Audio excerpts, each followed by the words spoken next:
বিসমিল্লাহ। প্রথম প্রশ্ন, শাওয়াল মাসের রোজার গুরুত্ব ও ফজিলত জানাবেন এবং এর নিয়ম কি, সময়সীমা জানাবেন। শাওয়াল মাসের যে রোজা, এই রোজা সুন্নাত। নবী করিম সাল্লাল্লাহু আলাইহি সাল্লাম শাওয়াল মাসে 6টি রোজা রাখার নির্দেশ আমাদেরকে করতেন ওই মাস উপলক্ষে। তিনি বলেছেন, মান সামা রমাদান, যে ব্যক্তি রমজান মাসে রোজা রাখবে সবগুলো, সুম্মা আতবাউহু সিত্তাম মিন শাওয়াল, এরপর রমজান মাসের রোজাগুলো রাখার পর শাওয়াল মাসে যে ব্যক্তি 6টা রোজা রাখবে, কানা কা সিয়ামিদ দাহার, আল্লাহ তাআলা তাকে সওয়াব দিবেন সারা বছর রোজা রাখার সওয়াব। সারা বছর রোজা রাখার সওয়াব কিভাবে হয় এ সম্পর্কে অনেক উলামা ইকরাম, মুহাদ্দিসিন ইকরাম চমৎকার একটা ব্যাখ্যা দিয়েছেন। সেটা হলো, রমাদান মাস ধরেন সর্বোচ্চ 30 দিন হবে পুরা মাস, আর শাওয়ালের 6, 30 আর 6 কয়টা হয়? 36। এই 36কে যদি আপনি 10 দিয়ে গুণ দেন কত হবে?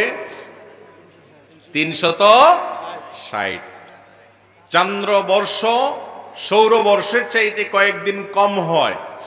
সেই হিসেবে যদি আপনার রমজানের 30 দিন রোজা রাখার পর শাওয়ালে আরো 6টা রোজা রাখেন, তো আল্লাহ তাআলা টোটাল 36টাকে, ওই যে আল্লাহ তাআলা কোন কোন আমলের সওয়াব 10 গুণ, কোনটাকে আরো বেশি বাড়িয়ে দেন, তো এটাকে কমপক্ষে 10 গুণ বাড়িয়ে দিবেন। তাতে 30 দিনের পরে 6টা রোজা রাখার ফলে কেমন যেন আপনি সারা বছর 360 দিন রোজা রাখলেন।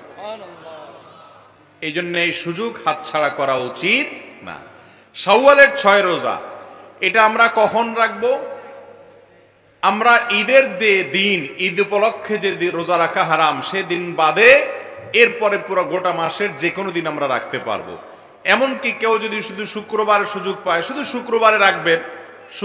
শুধু শুক্রবারে রোজা রাখা এমনি, শুধু জুমার দিনে রোজা রাখা এমনিতে নিষেধ হাদিসে, কিন্তু শাওয়ালের 6 রোজা হিসাবে আপনি হয়তো ছুটি পান ওই একটা দিন, শুধু সেদিন আপনি রাখবেন, তো রাখতে পারেন। এগুলো শাওয়ালের 6টা রোজা একসাথে রাখতে হবে এমন কোনো জরুরি না।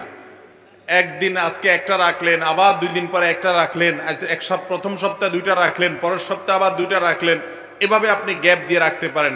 গোটা মাসের ভিতরে মোট 6টা হলেই শাওয়ালের 6 রোজা হয়ে যাবে।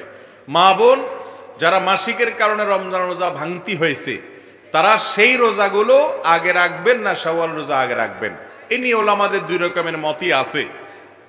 অনেক স্কলারগণ বলেছেন আগে রমজান রোজাটা পুরা করবেন, কাজাগুলো রাখবেন, এরপর শাওয়ালেরটা রাখবেন।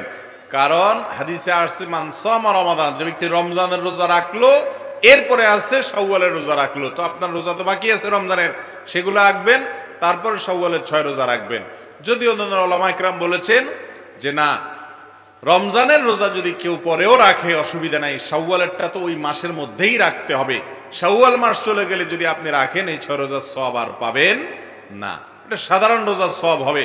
অতএব শাওয়ালের 6 রোজা আমাদের ছাড়া উচিত না।